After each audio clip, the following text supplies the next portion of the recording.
What's up guys, today's deck tech is for the new Crimson Vow Precon Vampiric Bloodline. I have 25 cards you should absolutely be putting in and 25 cards you need to be taking out, all for under $50. Let's check it out. Now, before I get too far into the edits to this deck, we should do a quick overview in case you have not had a chance to play it yet. The commander for this deck is Stefan Maurer, Progenitor. I'm not exactly sure how you pronounce his last name, but he is a 4-mana 3/2 legendary vampire noble with flying and a few fun abilities. At the beginning of your end step, create a blood token for each player who lost life this turn, and whenever Stefan attacks, you may sacrifice 2 blood tokens. If you do, you may put a vampire card from your hand onto the battlefield tapped and attacking. It also gains indestructible this turn. Pretty fun card. Blood tokens are, of course, one of the new set mechanics from Crimson Vow. If you haven't checked them out yet, it's pretty easy. It's like a clue token, except instead of 2 in sacrifice to draw a card, it is 1 mana, sacrifice a blood token, discard a card, and draw a card. Now, Stefan is an awesome card. However, I don't think there is enough synergy with blood tokens quite yet. There is some good payoff, but not enough to warrant a full-on blood token vampire deck. So as cool as Stefan is, unfortunately, we are going to be changing out the commander and changing a little bit of the course of this vampire tribal deck. We are still going to lean into blood tokens. However, we are going to go more towards their discard element. And for that, we're going to be employing a very popular vampire, Angie Falconwrath. Now, Angie is primarily known as the Madness tribal commander, and if you're not familiar with Madness, it is an old Innistrad set mechanic where you can discard a card and then cast it at instant speed for its Madness cost, which is usually less than its CMC. Now, Madness cards were not always vampires, in fact, pretty rarely vampires, but there were some really good vampires that had Madness abilities, and I feel that with the new cards printed in these last 2 Innistrad sets, Angie can finally take her place at the head of a vampire tribal deck. So our first creature cares about being in the graveyard. You want it in the graveyard. It is Anger. I don't know why this isn't a staple in every single red deck. Giving your creatures haste as long as you control a mountain is super busted. Absolutely love it. Blood Mad Vampire is our first Madness Vampire we're adding to the deck.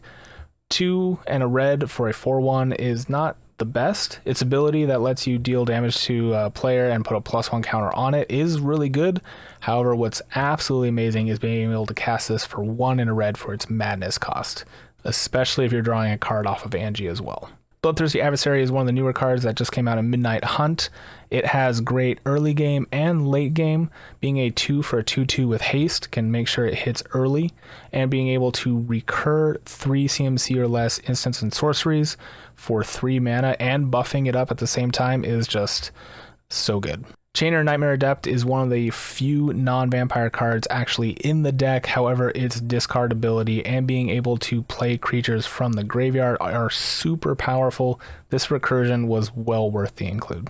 Our next creature is Ermstrom Predator, and this is a vampire. It is a dragon. It is a house.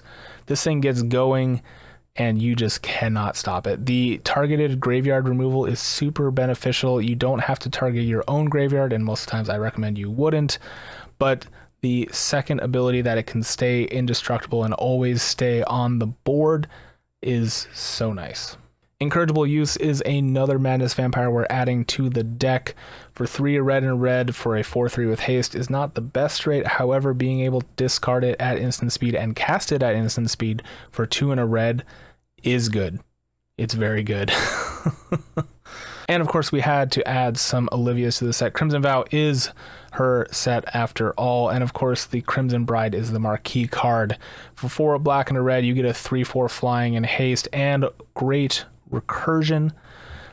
Don't be tripped up by the legendary vampire rule. If you're bringing back a legendary vampire with Olivia, it'll stay on the field even after Olivia's gone. This is such a good card, especially in a deck that cares about discarding and bringing things back from the grave. And our second Olivia is Olivia Mobilized for War. 3 for a 3/3 flyer is already a pretty great rate, and then you add on a haste enabler and a buff for discarding a card, which is something we want to do anyways.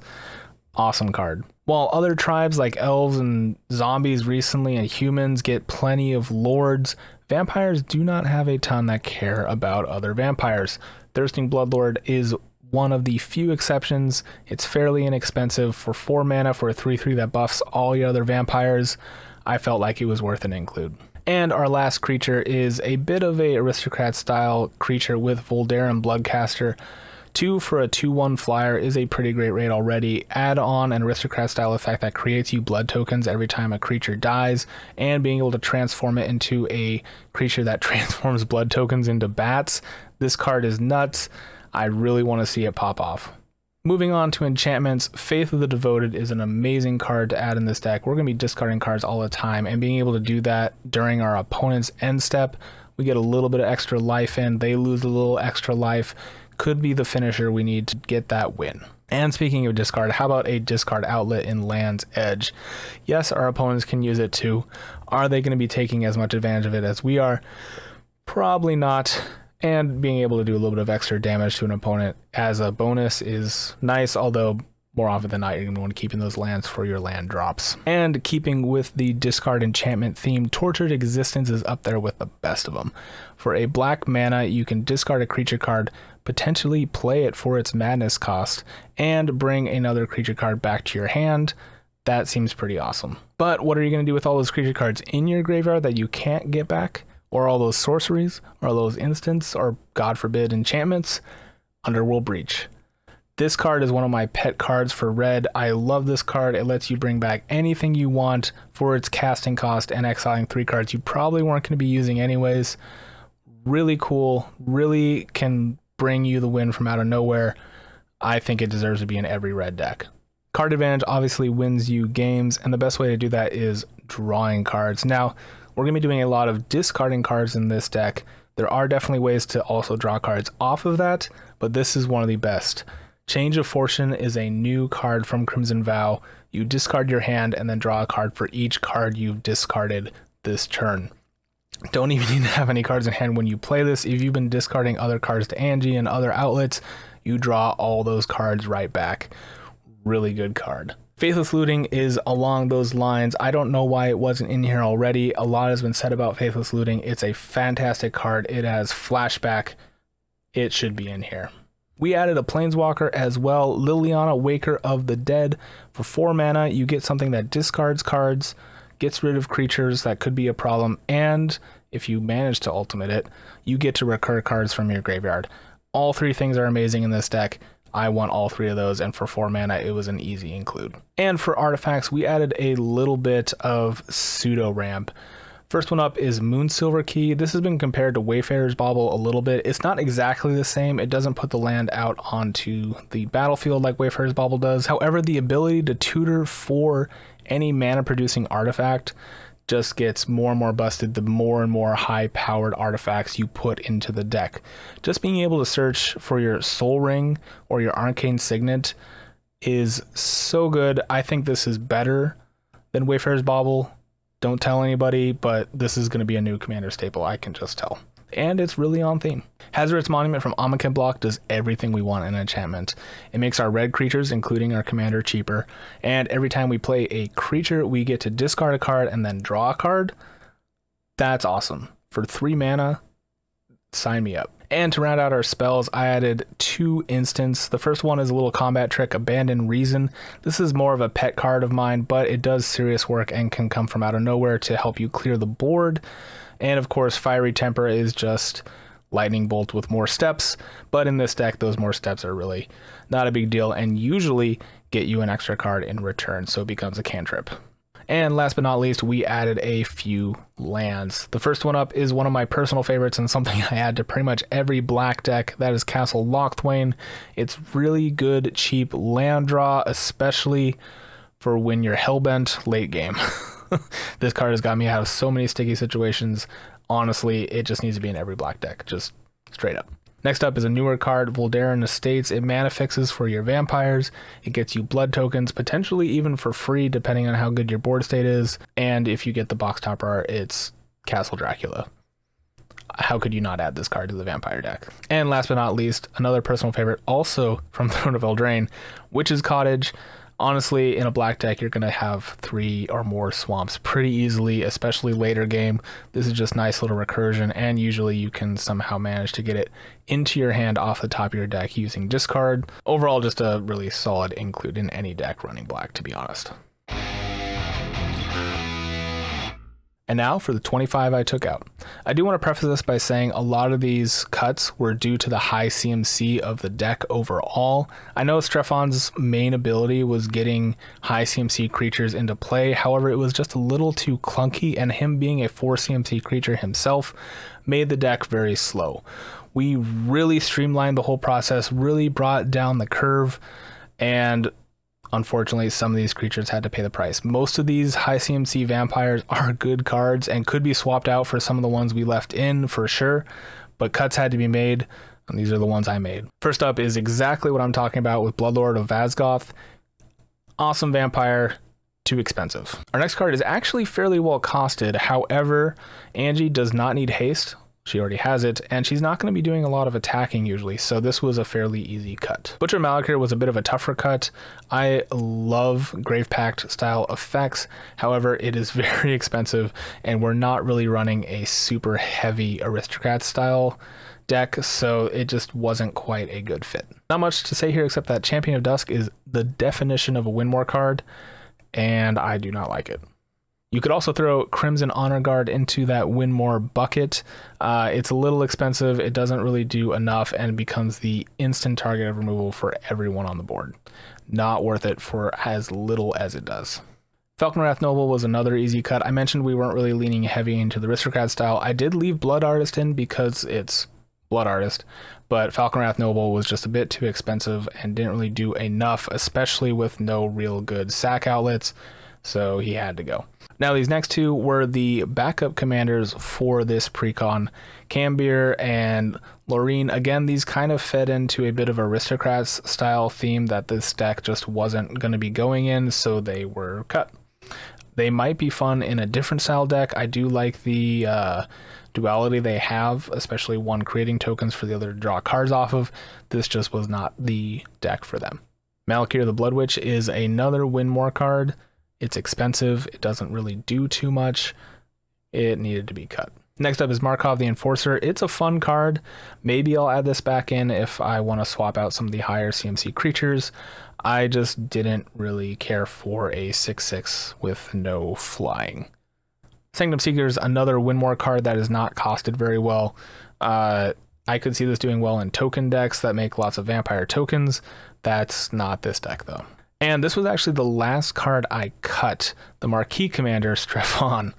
I was on the fence about this for the longest time. I ended up cutting him because there honestly just is not enough support for blood tokens. Maybe in the future, if in a Masters set or if they go back to Innistrad, they revisit these blood tokens, I could definitely see him taking over the deck again and being an awesome commander. Right now, though, there just isn't enough there, and unfortunately, he had to go.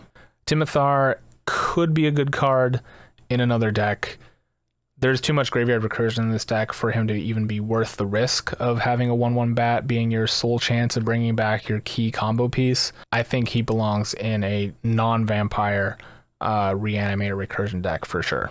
Vampiric Dragon is ridiculously expensive for not a lot of payoff. Ermstrom Predator does its job way better for way less. This was an easy swap. Speaking of easy swaps, we're on to sorceries.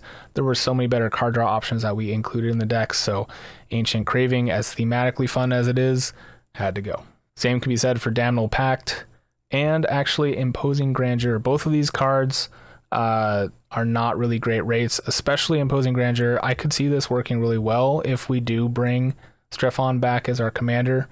5 mana to draw 4 is way better than 5 mana to draw 3, but as it stands right now, both of these are just not good in the deck.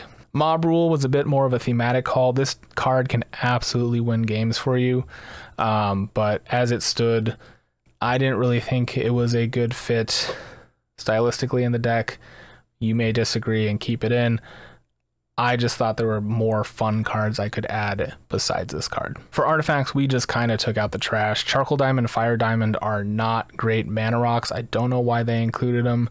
Unstable Obelisk is also pretty terrible. Yes, it does have the removal stapled to it, but for 7 mana, you can do so much more. These were easy cuts. And we have cutting just 1 enchantment. Underworld Connections, Castle Locthwain just does this job better. And speaking of lands, since we added some lands in and severely reduced the CMC of the deck, I ended up cutting 2 swamps and a mountain as well, which brought our total down to 37 lands, which I feel pretty comfortable with given the current CMC of the deck. And there you have it, the 25 cards I would put in and the 25 cards I would take out, all for under $50. Let's do a quick little side-by-side comparison of the CMC graphs of both decks so you can kind of see how much we streamlined the deck. We did add more ramp and more card draw to help as well, but we really picked and chose which high CMC creatures we were keeping. And speaking of ramp and card draw, let's do also a side-by-side of the 4 big categories in the deck: ramp, card draw, 1-to-1 removal, and board wipes. And as you can see, we improved all the numbers in each of these categories except for board wipes, because 3 to 4 board wipes is usually pretty good. And if we were to add anything, it would definitely be one of the more premier black board wipes like Damnation. Unfortunately, that is also fairly expensive and couldn't fit within our $50 budget. But if you're looking to make upgrades past that, I definitely would consider it. And there you have it, a vampire tribal deck that doesn't suck. Or is that bad? Either way, it's a super fun deck to play. I hope you guys enjoyed watching the video. Make sure to comment below if there's any cards you thought I should have added and didn't, or any cards that I cut and really shouldn't have. Thank you so much for watching, and I'll catch you next time.